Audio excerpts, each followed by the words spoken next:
तो इस्लाम, बाएं देखता है तो इस्लाम का झंडा, पीछे देखता है तो पूरी दुनिया में इस्लाम लहरा चुका है। सामने समंदर आ जाता है, चीखता है, चिल्लाता है, वुजू बनाता है समंदर के पानी से और 2 रकात नमाज पढ़ता है। नमाज पढ़ने के बाद वो उक़बा इब्न नाफ़े समंदर को देखता है, समंदर की लहरें जोश मार रही हैं, तूफान भी आया हुआ है। उसने समंदर के पानी में तुग़यानी पैदा कर दी। समंदर का पानी पूरे जोशो खरोश के साथ है, लेकिन उक़बा इब्न नाफ़े को न आंधी की फिक्र है, न तूफान की फिक्र है, न सैलाब की फिक्र है, न समंदर की लहरें जो जोश मार रही हैं उनकी फिक्र है। चीख कर कहता है, इलाहल आलमीन, मैंने दाएं भी तेरे नबी का झंडा लहरा दिया है, मेरे बाएं तरफ भी इस्लामी इस्लाम है, मेरे पीछे भी इस्लामी इस्लाम है, मेरे सामने कोई बस्ती नहीं है, मेरे सामने कोई कंट्री नहीं है, मेरे सामने कोई गांव नहीं है, मेरे सामने कोई शहर नहीं है, सामने समंदर है, समंदर भी जोश मार रहा है। इलाहल आलमीन, मुझे इस जोशीले समंदर की फिक्र नहीं है, मुझे सिर्फ इतना मालूम हो जाए इस समंदर के पार भी, इस समंदर को क्रॉस करने के बाद भी तेरी कोई बस्ती है, तेरा कोई मुल्क है जहां तेरा कोई बंदा रहता है। अल्लाह तेरी इज्जत की कसम खा के कहता हूं, मैं अपने घोड़ों को समंदर में डाल दूंगा, मैं लहराने वाली मौजों को नहीं देखूंगा, मैं उठने वाले समंदर के अंदर इन मौजों की परवाह नहीं करूंगा, मैं अपने घोड़ों को समंदर में डाल दूंगा और उस वक्त तक रुकने का नाम नहीं लूंगा जब तक कि समंदर को पार करके, समंदर को क्रॉस करके उस मुल्क में, उस गांव में, उस शहर में, उस सिटी में, उस कंट्री में भी जब तक तेरे नबी का झंडा ना लहरा दूं, जब तक तेरे नबी का झंडा ना फहरा दूं, उस वक्त तक मैं चैन से सोने का नाम नहीं लूंगा, मैं चैन से, मुझे नींद नहीं आएगी। लेकिन मुझे मालूम नहीं कि समंदर को पार क्रॉस करने के बाद भी कोई मुल्क है या नहीं। देख रहे हैं आप? अब सोचो ईमान किसको कहते हैं? कैरम बोर्ड खेलने वालों, पतंग उड़ाने वालों, शादियों में डीजे बजाने वालों, अपना ईमान अपने दिल में रखकर इस ईमान के बारे में सोचो कि इस ईमान में और तुम्हारे ईमान में कितना फर्क है। वो नौजवान कहता है कि उस वक्त तक मैं नहीं सोऊंगा जब तक कि उस बस्ती में भी तेरे नबी का झंडा न लहरा दूं। और तुम तो अपने घर पर भी नहीं लहरा सकते हो, घर तो छोड़ो, तुम अपने आप पर भी इस्लाम नाफिज नहीं कर पाए हो। अपने घर पर क्या करोगे? और अपने घर पर नहीं कर सके हो तो अपने मुल्क में क्या करोगे? और अपने मुल्क में नहीं कर सके हो तो सारी दुनिया में क्या करोगे? मेरे प्यारे साथियों, एक तरफ इस ईमान को देखो और एक तरफ अपना ईमान देखो। उसके अंदर जब ईमान आया तो वो ये नहीं देख रहा है कि समंदर में हम अपना घोड़ा डाल देंगे तो मेरा अंजाम क्या होगा, समंदर की लहरें मेरे घोड़े को बहा देंगी। उसने कहा जब लोग अपने पे आते हैं तो नहीं देखते हैं, नहीं देखते हैं। और इसी को तो देखकर इकबाल ने कहा था, दश्त तो दश्त है दरिया भी ना छोड़ा हमने, बहरे ज़ल्मात में दौड़ा दिए घोड़े हमने। वो कौन सा ईमान था जो समंदर की जोशीली लहरों को भी नहीं देखता था और कहता था, अल्लाह बस मुझे इतना पता चल जाए कि इस समंदर को क्रॉस करने के बाद भी कोई मुल्क है, कोई शहर है और जहां तेरी मखलूक रहती है। अल्लाह तेरी इज्जत की कसम, मैं सोऊंगा नहीं जब तक कि उस बस्ती पर हम मोहम्मद का झंडा ना फहरा दें। तुम अपनी बहनों को बाजारों में जाने से नहीं रोक सकते हो, कलिया चक की शॉपिंग करने से नहीं रोक सकते हो, अपनी बेटियों पर पाबंदी नहीं लगा सकते हो, अपने घरों पर इस्लाम क्या नाफिज करोगे? मौलाना क्या होगा यूपी के चुनाव में? मौलाना हर जगह ये, फिर ऐसा ना हो। वो तो होगा, क्यों रो रहे हो? देखो ये दिन हमें भी देखना पड़ेंगे, तुम्हें भी देखना पड़ेंगे, क्योंकि अल्लाह ने कहा है हम बुलंदी उसको देते हैं जो अपनी बुनियाद से जुड़ा हुआ हो। हम तो अपनी बुनियाद से रिश्ता खत्म कर चुके हैं, हम अपनी बुनियाद से रिश्ता तोड़ चुके हैं। हमें बुलंदी नहीं मिल सकती, हमें इज्जत नहीं मिल सकती, हमें तरक्की नहीं मिल सकती, क्योंकि बुनियाद से हमने रिश्ता तोड़ लिया है और हमारी बुनियाद है ईमान। ये ताकत आ जाती है ईमान के बाद। हमारे अंदर ये ताकत है। जिस लड़के की शादी हो रही है वो खुद डीजे बंद नहीं करा सकता है।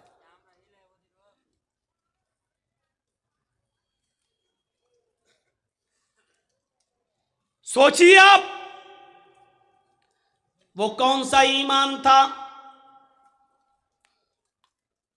हम जरा उस ईमान के बारे में तसव्वुर करें कि वो कौन सा ईमान था।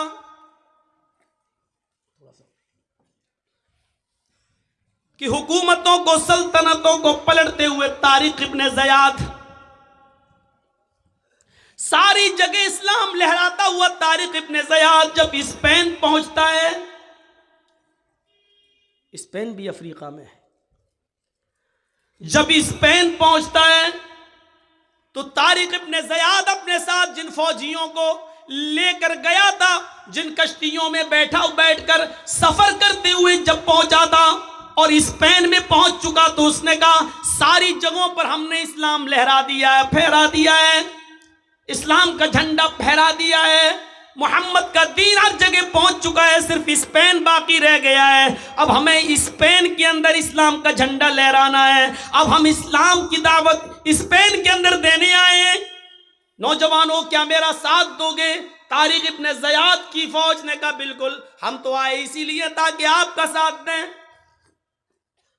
तारिक इब्न ज़ियाद ने कहा अगर तुम चाहते हो कि इस बस्ती में इस्लाम का झंडा लहरे, मोहम्मद का दीन तरक्की करे, तो सबसे पहले जिन कश्तियों पर तुम सवार होकर आए हो उन कश्तियों में आग लगाओ। जिन नावों में, जिन कश्तियों में बैठकर तुम आए हो उन कश्तियों में तुम आग लगाओ। उन फौजियों ने कहा कि हम आग क्यों लगाएं? इस्लाम का झंडा लहराने के बाद फिर हमें अपने घर भी तो जाना है। अगर कश्तियों में आग लग गई तो हम समंदर को पार करके अपने घर कैसे जाएंगे जब कश्तियां ही नहीं रहेंगी? तारिक इब्न ज़ियाद ने कहा पहले नाव अपनी सारी कश्तियां जलाओ। जब सारी कश्तियों में आग लगा दी गई तब तारिक इब्न ज़ियाद ने कहा अब सुनो, अब तुम अच्छी तरीके से लड़ोगे और अच्छी तरीके से मुकाबला करोगे, क्योंकि अब तुम्हें अपने घर जाने की फिक्र नहीं होगी। ईमान देखिए, किसी के अंदर जब ईमान पैदा होता है तो कैसे पैदा होता है। सुनो, हमने कश्तियां जला दी हैं, घर वापस जाने का सपना अब तुम्हें नहीं देखना है। अब इस स्पेन के अंदर इस्लाम का झंडा लहराना है। अब उसके दो ही रास्ते हैं, या तो जिंदा रहना है, तो मोहम्मद के दीन के लिए लड़ना है और झंडा लहराना है, और अगर ऐसा नहीं कर सके हो तो लड़ते लड़ते अपनी जान दे देना है और शहीद हो जाना है। इन दो रास्तों के अलावा हमारे पास कोई रास्ता नहीं है। घर वापस जाने का तसव्वुर और उसकी विचार, उसका अपने दिमाग से, अपने मस्तिष्क से, अपने माइंड से निकाल दो, अपने ब्रेन से इस बात को निकाल दो कि तुम्हें घर वापस जाना है। अब अंदलुस में रहना है, इस्लाम का झंडा लहराना है, जिंदा रहना है तो लड़ना है, इस्लाम फैलाना है, या फिर मरकर शहीद हो जाना है। तीसरा रास्ता नहीं है। मेरे भाइयों, ये ताकत ईमान की ताकत थी। ईमान की ताकत तारिक इब्न ज़ियाद के अंदर, जिसने कश्तियों को जला दिया ताकि हमारे किसी फौजी को देखा है हम हार जाएंगे, ये लोग बहुत ज्यादा हैं, हमें मार देंगे, भागा, समंदर के पास आया, कश्ती उठाई और लेके चलने लगा। नहीं, जब कश्तियां ही जला दी गई तो भागने का तसव्वुर ही नहीं है। अब लड़ना है, या तो इस्लाम फैलाना है जिंदा रहकर, या मरकर शहीद हो जाना है। दोनों सूरतों में घर नहीं जाना है। मेरे प्यारे भाइयों, ये इस्लाम का तसव्वुर था, ये ईमान की ताकत थी। क्या कहोगे मौलाना? बात तो सही कह रहे हैं। जो आदमी रात के 12 और 1 बजे, जिसकी ईमान की ताकत ये हो कि उसकी नजरें मोबाइल पर हो और वो देख रहा हो अभी तो 1 GB बाकी है, 1.5 GB रोज मिल रही थी, ये टाइम खत्म होने से पहले इसको भी इस्तेमाल कर लो, तो बजाय इसके कि उसको कुरान की आयतें और कुरान की तिलावत सुनने में, किसी आलिम की तकरीर सुनने में वो 1 GB ख़त्म कर देनी चाहिए, लेकिन वो लायानी और बेहुदा चीज़ें देखकर वो 1 GB ख़त्म कर रहा है। ये हमारे ईमान का हाल है। वला तहिनु वला तहज़नु व अंतुमुल अलौना इन कुंतुम मोमिनीन। मोमिनो तुम गम न करो, मोमिनो तुम मायूस न हो जाओ, मोमिनो तुम परेशान मत हो, मोमिनो तुम्हें परेशान होने की कोई जरूरत नहीं है, तुम्हें निराश होने की जरूरत नहीं है।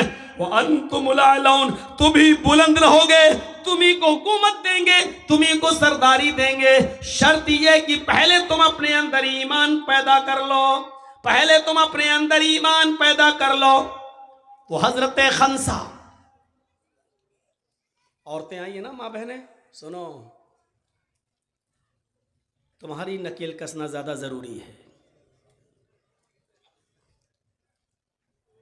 और सुनो, वो कौन सा ईमान था, वो कौन सी ताकत थी? वो खंसा जो इस्लाम लाने से बहुत बड़ी शायरा थी। पहले तो खंसा का एक मुख्तसर सा इंट्रोडक्शन करा दूं।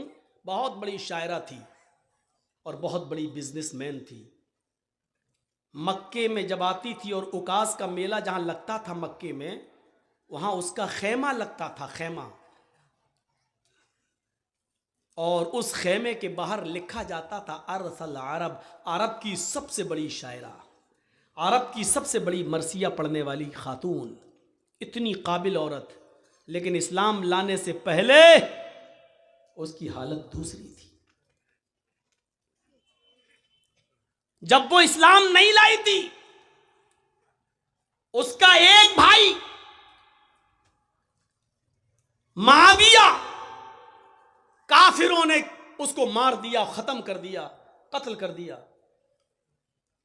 खंसा अपने भाई मुआविया की याद में बूढ़ी हो गई, बार बार उसको याद करती रही। खंसा का दूसरा भाई था सख्र, खंसा का दूसरा भाई था सख्र।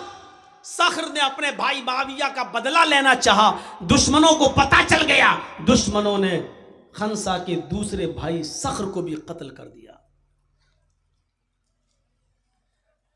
जब सख्र भी कत्ल कर दिया गया तो खंसा अपने दोनों भाइयों की जुदाई में परेशान हो गई। उसने शेर पढ़ना छोड़ दिया, लेकिन अपने भाई की जुदाई में जो वो शेर पढ़ा करती थी, उस शेर से आपको अंदाजा होगा कि सख्र के मरने के बाद खंसा को कितनी तकलीफ हुई। वो जब भी सूरज निकलता था और सूरज गुरूब होता था तो खंसा कहती थी युज़क्किरुनी तुलूउ शम्सी सखरा अज़कुरुहु लिकुल्लि गुरूबि शम्सिन। अरबी का ये शेर पढ़ा करती थी खंसा।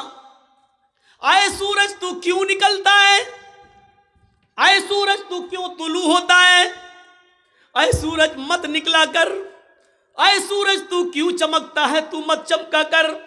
युज़क्किरुनी तुलू शम्सी सखरा, आए सूरज जब भी तू निकलता है तो मुझे मेरे भाई सखर की याद दिला देता है, मुझे सखर की याद आ जाती है। और जब सूरज डूब जाता है, रात आ जाती है, तो खंसा कहती है अस्कुरुहु लिकुल्लि गुरूबि शम्सिन, आए रात तू क्यों आती है, आए सूरज तू क्यों गुरूब होता है, आए सूरज तू क्यों छिप जाता है, आए अंधेरा तू क्यों आता है, आए रात तू क्यों आती है। जब भी तू आती है और मैं बिस्तर पर जब सोने जाती हूं तो मुझे सखर की याद आती है। समझ रहे हैं मतलब? यानी कोई दिन ऐसा नहीं जाता कि सूरज निकला हो और मैंने अपने भाई सखर को याद न किया हो, और कोई रात ऐसी नहीं कि जब मैं बिस्तर पे सोने जाती हूं तो मुझे मेरे भाई सखर की याद ना आती हो। ये खंसा का वो हाल है जब वो इस्लाम नहीं लाई थी, अभी काफिर थी। अपने भाई की जुदाई में इतना रोती थी कि सुबह भी रोती थी और शाम को भी रोती थी, सूरज निकलता था तब भी याद करती थी, और रात को जब बिस्तर पे सोने जाती थी तब भी याद करती थी। लेकिन यही खंसा सन 8 हिजरी में इस्लाम लाती है और सन 16 हिजरी में जंगे कादसिया होती है। हजरत उमर फारूक की जिंदगी में जंगे कादसिया होती है। तो यही खंसा जो कभी अपने बेटों, जो कभी अपने भाइयों को भूल नहीं सकी थी, हालत कुफ्र में 8 हिजरी से पहले। लेकिन जब 8 हिजरी के बाद इस्लाम लाई तो ईमान लाने के बाद इसके अंदर क्या ताकत आई शायद आपको नहीं मालूम।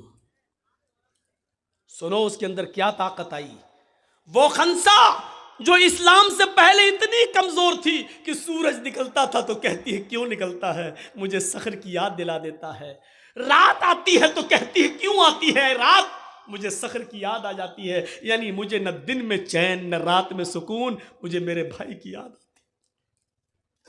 लेकिन जब ईमान लाती है 8 हिजरी में और 16 हिजरी में जब जंगे कादसिया होती है तो अपने 4 बेटों से कहती है बेटो, हाय हाय हाय, डीजे बजाने वालों सुनो, कैरम बोर्ड खेलने वालों सुनो, और 250-300 आदमियों की बारात लेकर चोरों डकैतों को लेकर लड़की वालों के घर छापे मारने वालों सुनो, होगे तुम चौधरी अपने घर में रहो, होगे तुम मुखिया अपने घर के, होगे तुम सरदार अपने गांव के, ये नौटंकी अपने घर में रखना।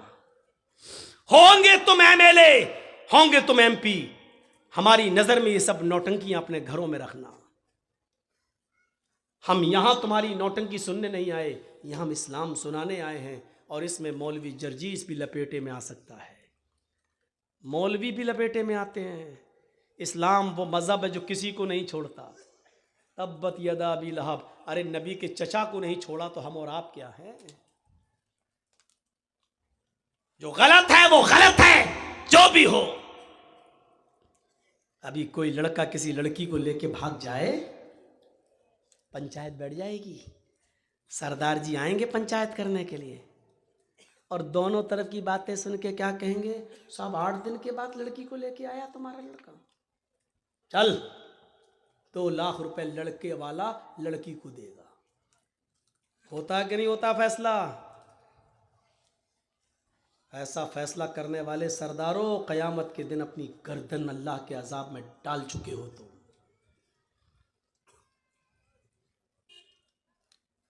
लड़का भागा तो लड़की भी तो भागी थी। फैसला करते हो लड़का देगा पैसा, लड़के का बाप देगा पैसा लड़की के बाप को। शर्म नहीं आती फैसला करने में तुम्हें? किस कानून के तहत तुमने यह फैसला किया है? ठीक है मुजरिम है तो दोनों मुजरिम है ना। अगर लड़का भगा कर ले गया है तुम्हारी बेटी को तो तुम्हारी बेटी ने भी तो भाग कर कसूर किया है। जबरदस्ती घर से खींच के तो नहीं ले गया था वो। तूने भी तो मोबाइल दिया था अपनी बेटी को, व्हाट्सएप पे बात हुई होगी,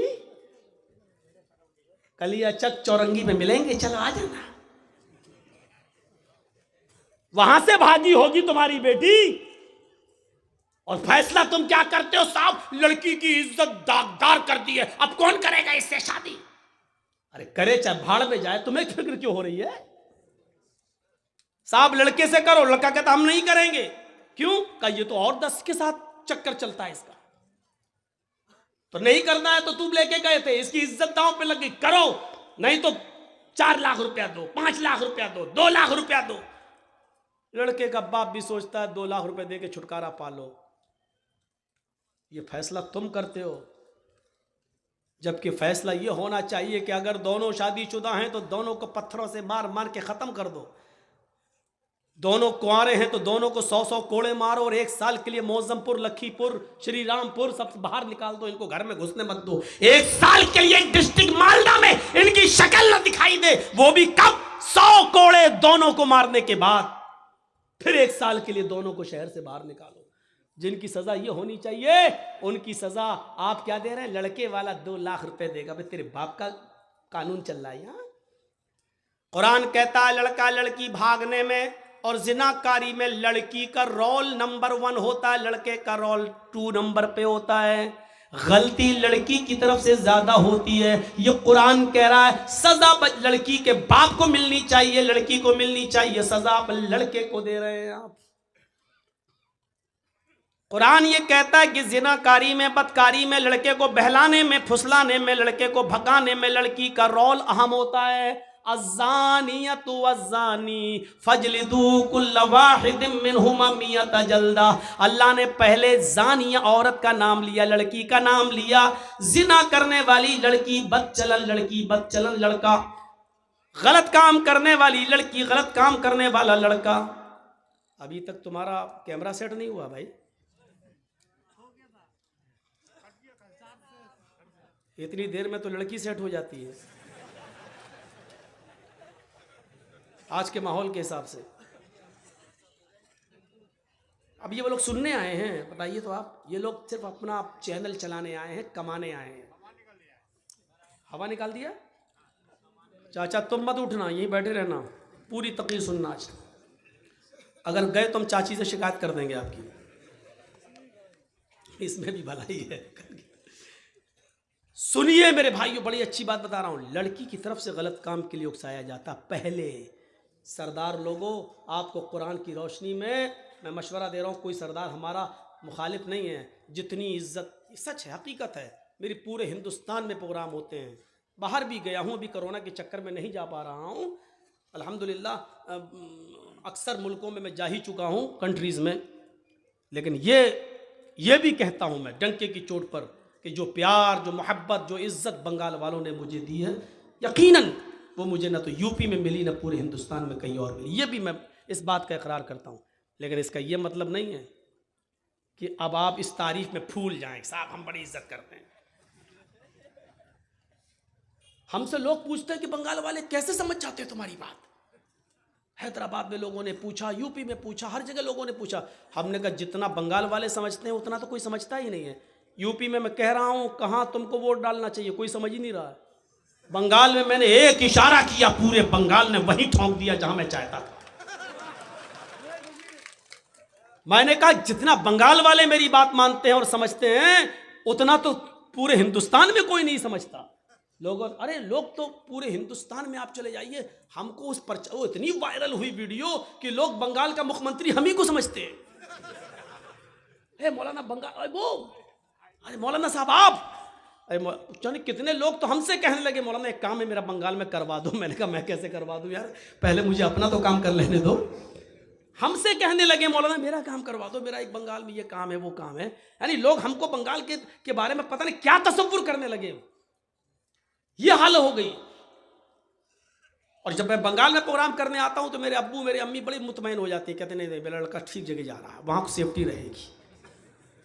दूसरी जगह जाता हूं तो रोज एक दिन में 10 बार फोन करते, बेटा कैसे हो, कोई बात तो नहीं है, टीवी पे ऐसा दिखा रहा है, तुम्हें कोई दिक्कत तो नहीं है।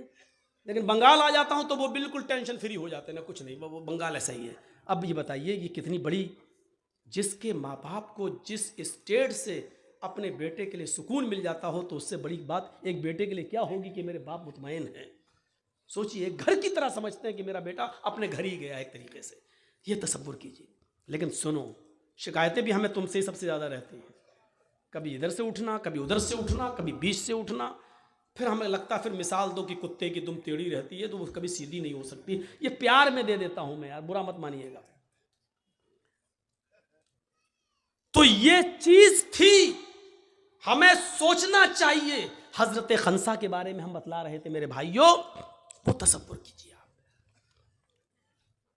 8 हिजरी के बाद जब वो खंसा इस्लाम लाई तो उसने क्या नसीहत की अपने बेटों से, मेरे बेटों ये जंग होने जा रही है जिसमें मुसलमान इस जंग में बढ़ चढ़कर हिस्सा ले रहे हैं।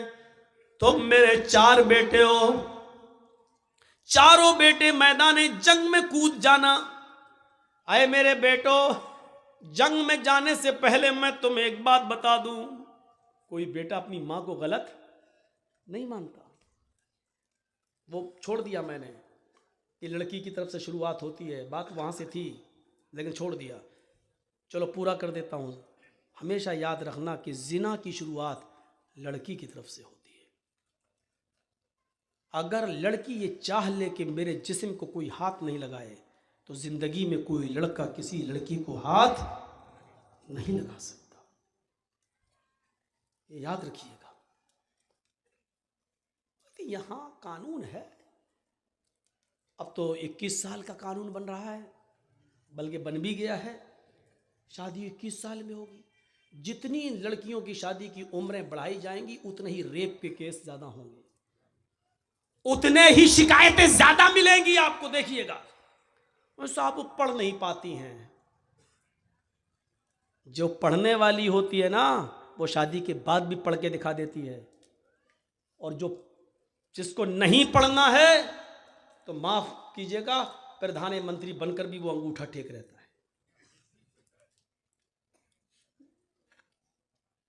हम गौर कर सकते हैं इस मिसाल पर। इसीलिए कुरान ने क्या कहा, जिना करने वाली लड़की और जिना करने वाला लड़का फजलिदू कुल्ला वाहिदतिन मिनहुमा, इन दोनों में से हर एक को 100 कोड़े मारो। ये कुंवारे लड़कों के लिए और लड़कियों के लिए सजा है जिनकी शादी नहीं हुई है और गलत काम हो गया, दोनों की सजा। लेकिन इसमें लड़की, इसलिए कि अल्लाह ताला पहले लड़की का नाम ले रहा है। जिना करने वाली लड़कियों को बुरा नहीं मानना चाहिए, क्योंकि कुरान कह रहा है। हमारे सरदार साहब को भी फैसला सोच समझ के करना चाहिए। लड़के वाला दे 5 लाख रुपया, लड़की को वासा। सब लड़का क्यों लेके गया? ये चीज सही नहीं है। सजा मिलनी चाहिए तो दोनों को मिलनी चाहिए, और नहीं दे रहे हो तो दोनों को नहीं दो। और मेरी नजर में तो यह है कि दोनों अपनी मर्जी से भागे हैं तो दोनों के माँ बाप को चाहिए कि इनका निकाह करा दिया जाए। लेकिन ये चीज बहुत ज्यादा मत फैलने दो। अगर हर दोनों जो भागा और जो भगा के ले गया दोनों के निकाह होने लगे तब तो फिर आम हो जाएगा। फिर जो लड़का जिस लड़की को चाहता है और उनके माँ बाप शादी नहीं होने देते हैं तो वो दोनों भाग ही जाएंगे। बाद में तो समाज में शादी हो ही जाएगी हम दोनों की, ऐसे नहीं होगी, इसलिए भाग चलो। इसलिए इस चीज पर बहुत गौर करने की जरूरत है कि ये कैसे रुकेगा। मस्जिद आपके यहां बन रही है, चंदे का ऐलान हो रहा है, मस्जिद की कमेटी बन गई, जलसे की डेट ली गई, जर्जी साहब 29-30 दिसंबर दे दी, जलसे की कमेटी बन गई। इन लड़कियों पर कैसे नकेल कसे, गरीब लड़कियां बैठी हुई इनकी शादी कैसे हो, जहेज कैसे रुके, इस पर भी कमेटी बननी चाहिए आपकी और हमारी, इस पर गौर करना चाहिए। तो खंसा ने अपने चारों बेटों से कहा, मेरे बेटो कल मैदान जंग में कूद जाना। लेकिन कोई मां अपने बेटे को अपनी सफाई पेश नहीं करती है। लेकिन मां जब उसके चारों बेटे मैदान जंग में जाने लगे, ईमान देखिए, ताकत देखिए, बुनियाद से रिश्ता देखिए। चारों बेटे जब अपने हाथ में नंगी तलवार ले लेते हैं और मैदान जंग की तरफ जाते हैं तो मां आंखों में आंसू भरे हैं, लेकिन उसने आंखें आसमान पर डाली और आंसुओं को पी जाती है। अपने बेटों के सामने उसने आंसुओं को जमीन पर नहीं गिरने दिया। कहती है, मेरे बेटो मैं उस अल्लाह की कसम खा के कहती हूं जिस तरह तुम्हारी मां एक है, यानी तुम चारों की मां एक है, उसी तरीके से तुम चारों का बाप भी एक है। यानी मैंने तुम्हारे बाप की अमानत में कभी खयानत नहीं की है। यानी तुम्हारी मां ने किसी गैर मर्द का मुंह नहीं देखा है और मेरा कोई दूसरा शौहर भी नहीं रहा है। तुम चारों की जिस तरह मां एक है उसी तरीके से तुम चारों एक ही बाप के बेटे हो। मेरे बेटो तुम्हारी मां ने कभी तुम्हारे बाप की अमानत में खयानत नहीं की है। तुम मेरे ही बेटे हो। मेरे मरहूम बाप जो इंतकाल कर चुके मेरे शौहर, तुम उसी मरहूम बाप की औलाद हो। आए मेरे बेटो, तुम्हारा बाप तुम्हारा जन्नत में इंतजार कर रहा है, या तुम्हारा बाप हालत कुफ्र में मर गया तो वो अपने अंजाम को पहुंच गया। लेकिन मैं अपनी अमानतदारी बता रही हूं कि मैंने तुम्हारी बाप की अमानत में मैंने खयानत नहीं की है। अरे मेरे बेटो, अगर तुम मैदान जंग में लड़ते लड़ते शहीद हो गए और मुझे तुम्हारी शहादत की खबर की इत्तला मिली तो मुझे खुशी मिलेगी। चारों बेटे मैदान जंग में गए। पहला बेटा कत्ल कर दिया गया, दूसरे बेटे ने झंडा पकड़ लिया, फिर मैदान जंग में लड़ा, दूसरा बेटा शहीद हो गया, तीसरे बेटे ने मैदान जंग में तलवार संभाल ली, तीसरा भी कत्ल हो गया तो चौथे बेटे ने मैदान